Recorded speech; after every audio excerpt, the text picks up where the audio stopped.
कहीं ना कहीं नीलम देवी जो है यह महसूस करके सत्ता पर, देखिए हम सत्ता पक्ष की तो बात करता हूँ, मैं अपने भी दल के बारे में बता देना चाहता हूँ। हमारे भी दल में ना बहुत जल्दी किसी पे भरोसा कर लेते हैं। तेजस्वी जी नौजवान लड़का है भाई, हमारे यहाँ जो हमारे बड़े साहब हैं, परिपक्व नेता, दूरदर्शी नेता लालू प्रसाद यादव जी बहुत जल्दी भरोसा कर लेते हैं। अब कहीं भी किसको भी मतलब कोई आया साहब करने लगा तो दिल को जो राजा इंसान होता है ना, तुरंत बोलता है ठीक है हम तुम्हारे साथ खड़े हैं। अब मैं आपको बता देना चाहता हूँ कि इस तरीके को नीच मानसिकता वाले लोगों को अभी आप एक ट्वीट पे आप देखेंगे, मैं उसको दोहराना नहीं चाहता हूँ, मगर आप ट्विटर खोल के देखिएगा चेतन आनंद जी ने क्या कहा है, अपने ट्वीट किया है, ठीक है।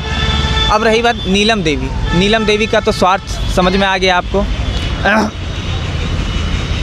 चेतन जी का भी स्वार्थ समझ में आ गया। अब सुनिए, प्रहलाद यादव जी को कोऑर्डिनेट किया विजेंद्र यादव जी ने। विजेंद्र यादव नीतीश कुमार जी के प्रिय नेता हैं और बहुत परिपक्व नेता है, समाजवादी नेता है। उन्होंने कोऑर्डिनेट किया कि प्रहलाद भाई आप आइए, बहुत पुराने सीनियर लोग हैं, आप मेरे यहाँ आइए, मैं चुनाव हम आपको टिकट देंगे। अब सुन लीजिए, मगर मैं आपको कहा था ना, याद है ना, कि जो बोरी जब एक आलू का बोरी होता है, जब 3 गो आलू सड़ जाता है, समझे ना, तो पूरा बोरी को बर्बाद करता है। इसको इसलिए जाना ही था, इसको कोई रोक नहीं सकता था, और ये अच्छा हुआ।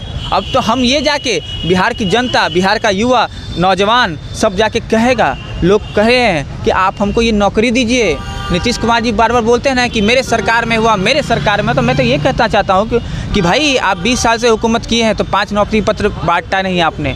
लोकतंत्र की आज जिस तरीके सदन में हत्या हुई है, जिस तरीके से अमर्यादित तौर पर पक्ष विपक्ष को जहां बैठने का जगह मुहैया कराया जाता है, आवंटन किया जाता है, मगर उस जगह पे हुआ नहीं, तो इस कहीं ना कहीं लोकतंत्र की आज हत्या हुई। आने वाले समय में हमारे नेता अब तो हम जनता के बीच में जाएंगे, जनता चुन के जवाब देगी ना, चुन के आपको। आप तो 45 पे टिक गए थे ना, आने दीजिए, आप 5 भी हमको नहीं लगता, 4-5 पे भी लुढ़क जाइएगा। अब तो आपके लिए तो एगो बीजेपी का हनुमान है ना, कौन है, क्या नाम है जी उसका, चिराग पासवान वो खड़े हैं, बोलते हैं अपने आप को, वही उनके साथ में खड़े हैं। तो नीतीश जी को अभी वही साफ कर देंगे, और कौन साफ करेगा। बीजेपी तो बुलाया जानबूझ के कि नीतीश जी को साफ करेंगे, आमने सामने आरजेडी और बीजेपी का फाइट हो।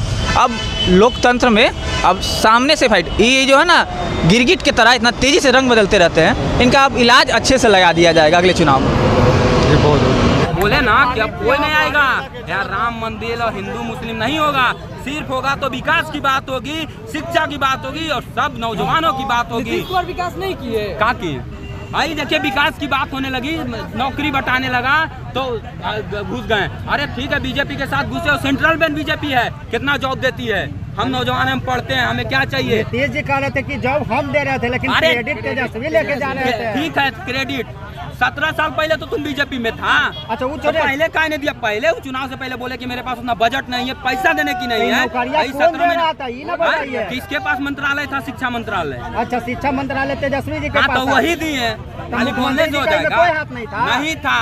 अरे उनको तो किसी तरह सोचे कि नौजवान को जॉब दे देंगे, तो वही चक्कर में दे रहे थे, तो इनको लगा कि बिना बोले घसक गए, सोचे कि अरे ये हमरा से ज्यादा अब चल जाएगा, नौकरी दे रहा है सबको, डर सताने लगा, डर सताया, डर।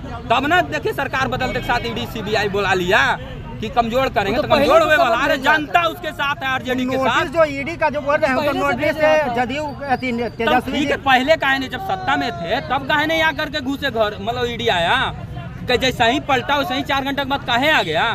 सिर्फ सब बीजेपी वाला जो है ना, जितना खेला कर रहा है, वो अगले बार हिंदू मुस्लिम से नहीं वोट मिलेगा उसको। अब सिर्फ एक ही नारा चलेगा, जितना युवा हैं वो एक ही बोलेगा, शिक्षा दो, विकास दो, तब तुमको वोट देंगे, नहीं तो जितना से मारेंगे वो कोई भी पार्टी का हो। अच्छा, हिंदू मुस्लिम से फायदा है नुकसान? अरे नुकसान है, हमें शिक्षा, हमें बचपन से हम स्कूल में पढ़ते हैं, हमें क्या सिखाया जाता है? भाईचारा, हिंदू मुस्लिम सिख ईसाई आपस में सब भाई भाई, हम भाईचारा की बात करते हैं, ना कि हिंदू और मुस्लिम। क्या देश की आज़ादी में हिंदू मुसलमानों की कोई हती नहीं थी? जो कौन बोलता है? तो हिंदू मुस्लिम हम नहीं करेंगे, भाईचारा जो करता है उसकी बहुत जल्दी खत्म होगी, खात्मा होगा। विकास और शिक्षा की बात करें तो फायदा है, हम नौजवानों के लिए हित की बात है और किसी की बात नहीं है। तो नीतीश कुमार जैसे खेला आप किए हैं 24-25 दोनों में भी कर सकते हैं। नहीं करेंगे कैसे? अरे उनका जो देखिए बीजेपी का एक ही सिद्धांत रहा है, जो सटा है उसका विलय हुआ है। उसी तरह बीजेपी जदयू का विलय होगा 2024 नहीं तो 25 में एकदम लिख के ले लिए विलय होगा। कह सकते हैं जसवी यादव कह रहे थे कि बच्चा नहीं चच्चा है। ये बात हवाओं को बताए रखना, लालटेन जलेगी, रोशनी होगी, आपको बताए रखना। कब जलेगी? अब कब? अरे 2024 में जलेगी। कि आज लालटेन जलेगी तो लालटेन तो जली कुमार नहीं बुझाए, प्रशासन बुझाया है। प्रशासन कुमार नहीं क्यों नहीं कहने पर काम कर रहा है? तो उन्हीं का है है। फिर तो प्रशासन अभी है। क्या बात होता है? नीतीश कुमार नहीं बुझा, दुरुपयोग इसको बोलते। मैं कैमरा पर्सन समीम के साथ बिहार न्यूज़ के लिए शशि रंजन, पटना से।